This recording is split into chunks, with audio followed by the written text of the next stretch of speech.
नमस्कार. आजचा आपला विषय आहे तो म्हणजे गणित. इयत्ता 6वी मधील पूर्णांक संख्या हा घटक आणि सराव संच चौथा आपण आज घेणार आहोत.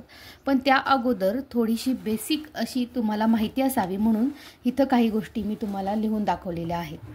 तर सुरुवातीला आपण अगोदर त्या गोष्टी समजून घेऊया आणि आपण मग सराव संचाकडे वळूया. तर सुरुवातीला सर्वात महत्त्वाची जी गोष्ट आहे ते म्हणजे नैसर्गिक संख्या म्हणजे काय. तर आपण पाहत असतो आपल्याला 0, 1, 2, 3, 4 अशा संख्या आपल्याला माहीत आहेत. त्यामध्ये तुम्ही 0 मधून काढून 1 पासून जर सुरुवात केली संख्या मोजायला, मग त्या अनंत शेवट 1 लाख असतील किंवा 10 लाख असतील किंवा 1 कोटी असतील, तर 1 पासून सुरुवात होऊन शेवटापर्यंत जाणाऱ्या सर्व संख्यांना तुम्ही नैसर्गिक संख्या असं म्हणता. ह्या नैसर्गिक संख्येमध्ये तुम्हाला 0 पकडायचा नाही. ज्यावेळेस तुम्ही त्या नैसर्गिक संख्येमध्ये 0 देखील मिसळता त्यावेळेस त्या सर्व संख्यांना तुम्हाला पूर्ण संख्या असं म्हणायचं आहे. मग जर तुम्हाला परीक्षेमध्ये प्रश्न आला की नैसर्गिक संख्या कुठून सुरुवात होतात, तर तशा वेळी तुम्ही उत्तर काय लिहायचं आहे, 1, 2, 3, 4 आणि ह्या पद्धतीने तुम्हाला उत्तर लिहायचं आहे.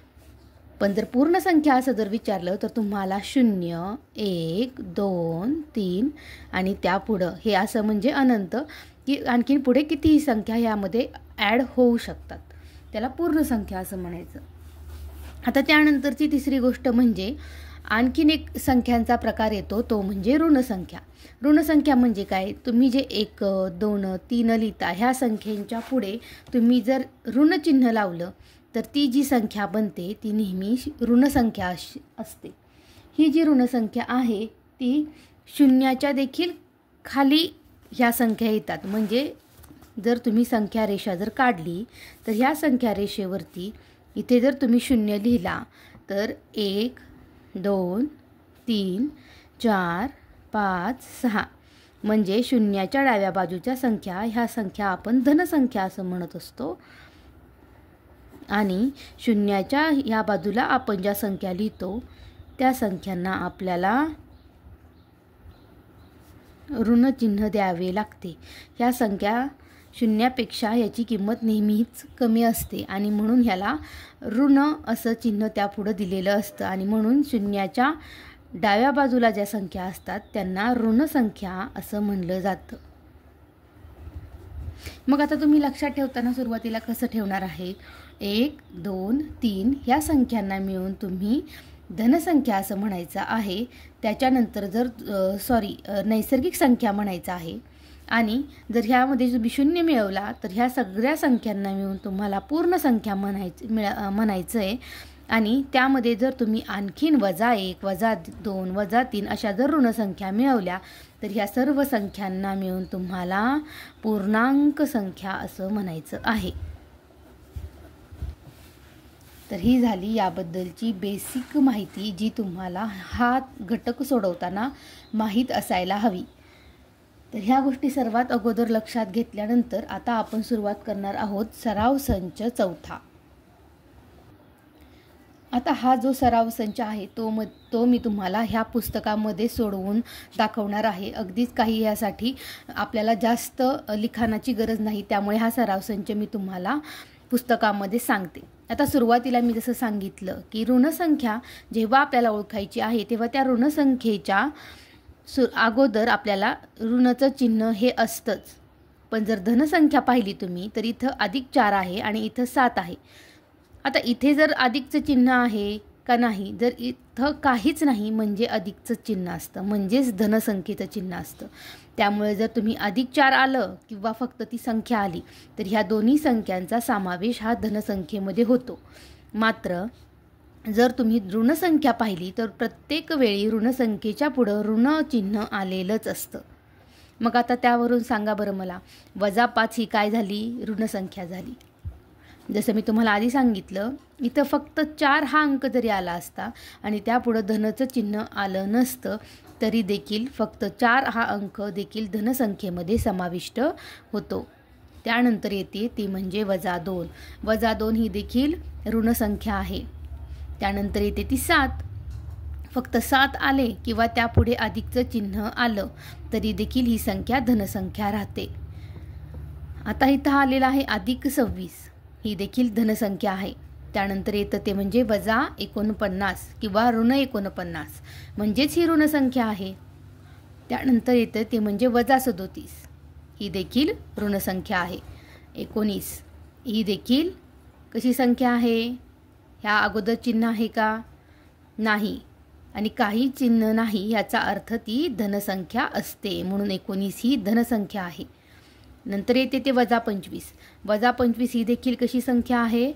ऋणसंख्या आहे, कारण की तिथं चिन्हच ऋण आलेलं आहे. त्यामुळे आपल्याला ह्या ठिकाणी गोंधळून जाण्यासारखा तर काहीच प्रश्न नाही. आता इथे अधिक 8 आलेला आहे म्हणजे ही धनसंख्या आहे. 5 ही देखील धनसंख्या आहे. -4 ही मात्र ऋणसंख्या आहे. -12 ही देखील ऋणसंख्या आहे. आणि 27च्या आधी कोणतंच चिन्ह नाही म्हणजेच ती धनसंख्या आहे. तर हा झाला आपला पहिला प्रश्न. आता त्यानंतरचा दुसरा प्रश्न काय आहे की त्यांनी इथं काय दिलेलं आहे? एका शहराचं तापमान दिलेलं आहे.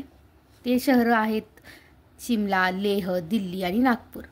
आता सरळ सरळ त्यांनी दिलेलं आहे तापमान 0 अंशाच्या खाली. जसं आपण मगाशी पाहिलं त्याप्रमाणे संख्या रेषेवरती ही जी संख्या आहे किंवा हे जे 0 आहे, ह्या शून्याच्या खालच्या बाजूला जे काही येतं ती सगळं ऋण असतं.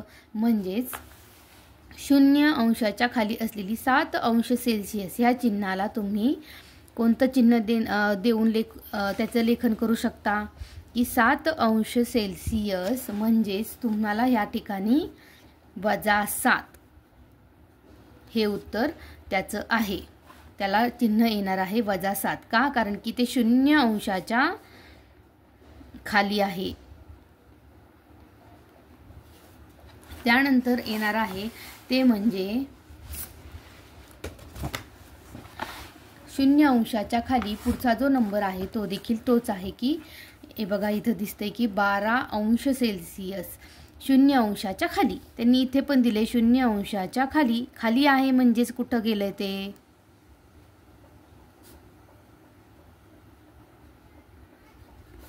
12 अंश सेल्सिअस म्हणजेच काय आलं इथं -12. आता पुढं जे आहे ते त्यांनी दिलेलं आहे बघा की 0 अंशाच्या वर. आता 0 अंशाच्या वर म्हणजे जर ही संख्या रेषा तुम्ही ह्या पद्धतीनं जर काढली तर हे झाले 0 अंश आणि 0 अंशाच्या वरच्या बाजूची संख्या ह्या झाल्या धनसंख्या आणि 0च्या खाली गेलेल्या संख्या ह्या आहेत ऋणसंख्या. आलं लक्षात? मग ह्यावरून 22 अंश सेल्सिअस हे कुठं येईल? वरच्या बाजूला. म्हणून ह्याच्या अगोदर तुम्ही अधिक 22 लिहिलं तरी चालेल किंवा फक्त 22 लिहिलं तरी देखील चालणार आहे.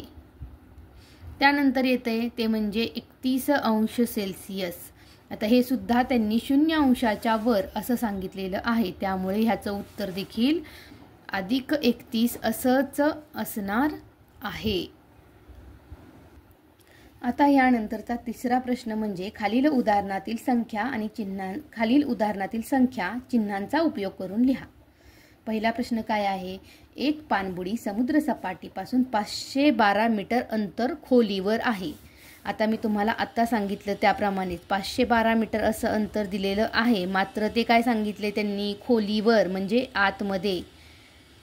खोलीवर समुद्र सपाटी जर तुम्ही पाहिली तर ह्या समुद्र सपाटीच्या खाली 512 मीटर म्हणजे हे आतमध्ये गेलं. म्हणजे सरळ उत्तर आहे ह्याचं की ह्याला जे चिन्ह येणार आहे ते -512 मीटर असं येणार आहे. हे झालं तुमच्या पहिल्या प्रश्नाचं उत्तर.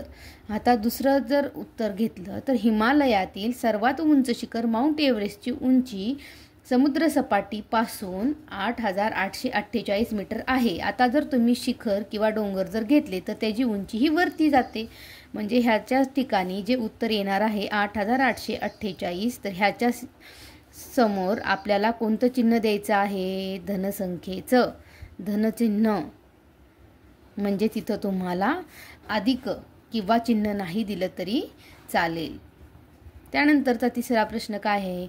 जमिनीपासून 120 मीटर अंतरावर उडणारा पतंग. पतंग कोणत्या बाजूला उडणार आहे? पतंग नक्कीच खालच्या बाजूला उडणार नाही, तो हवेतच उडणार आहे. त्यामुळं 120 मीटरच्या आधी तुम्हाला अधिक हे संख्या चिन्ह द्यायचं आहे.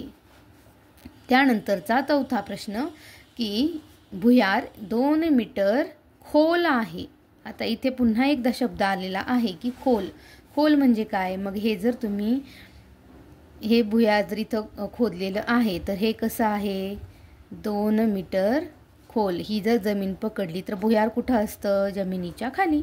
म्हणजेच ह्या चिन्हाच्या पुढं तुम्हाला -2 हे उत्तर येणार आहे. तर अशा प्रकारे आज आपण सराव संच 4 हा पूर्ण केलेला आहे. तुम्ही ह्या प्रश्नांची उत्तरं व्यवस्थित समजून घ्या आणि काही अडचण असेलच तर मला कमेंटमध्ये नक्की सांगा. भेटूया पुढच्या सराव संचामध्ये.